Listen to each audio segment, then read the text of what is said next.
Bienvenue à tous, ravi de vous emmener pour un tour du monde qui débute à l'instant en Europe. Pour ce samedi 13 août, on se rend chez vous avec l'influence d'un temps généralement bien agité vers la Scandinavie. Sur le nord du territoire, on a un front pluvieux qui ondule toujours, vous le voyez, entre le Danemark mais aussi la Finlande avec les pays de la mer Baltique, jusque même du côté de la Russie. Quand on redescend, c'est le retour d'un temps plus sec, par exemple vers l'Ukraine, mais aussi les pays des Balkans, Roumanie, Hongrie. Mais attention, de l'air frais qui s'engouffre, à peine 20 degrés à Kiev ou 24 à Bucarest. C'est tout l'inverse du côté de la péninsule ibérique, où on subit encore les fortes chaleurs avec un mercure qui grimpe jusqu'à 34 degrés, soit à Lisbonne et à Madrid. Et entre deux, on aura enfin de belles éclaircies sur la capitale de la Belgique et des pluies du côté de Londres, où il faudra toujours être patient pour retrouver le soleil, mais on garde quand même un mercure de 24 degrés.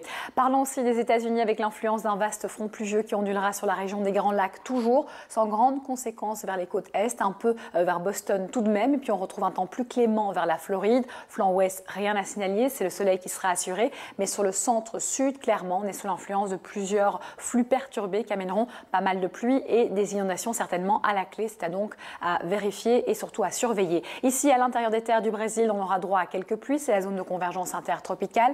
Côte est, en revanche, c'est du beau temps, clairement ensoleillé. Ça se prolonge vers l'Argentine et le Chili, un peu moins sur la pointe sud où on termine sur une note plutôt neigeuse. Ici, au Cap, on est en marge d'un flux perturbé. Moitié sud de l'Afrique en général, c'est du soleil, comme c'est le cas depuis plusieurs mois d'ailleurs. Les pluies sont cantonnées et très actives du côté du Mali, mais aussi du Cameroun, Côte d'Ivoire, un peu moins vers le Sénégal et surtout la Mauritanie. Alors extrême nord, c'est le soleil qui est assuré. Il est assuré également sur la péninsule arabique avec de fortes chaleurs. Vous le voyez ici à Koweït avec 49 degrés, 46 à Bagdad. Et cette chaleur se prolonge vers les pays du Caucase, mais aussi du côté de l'Asie centrale.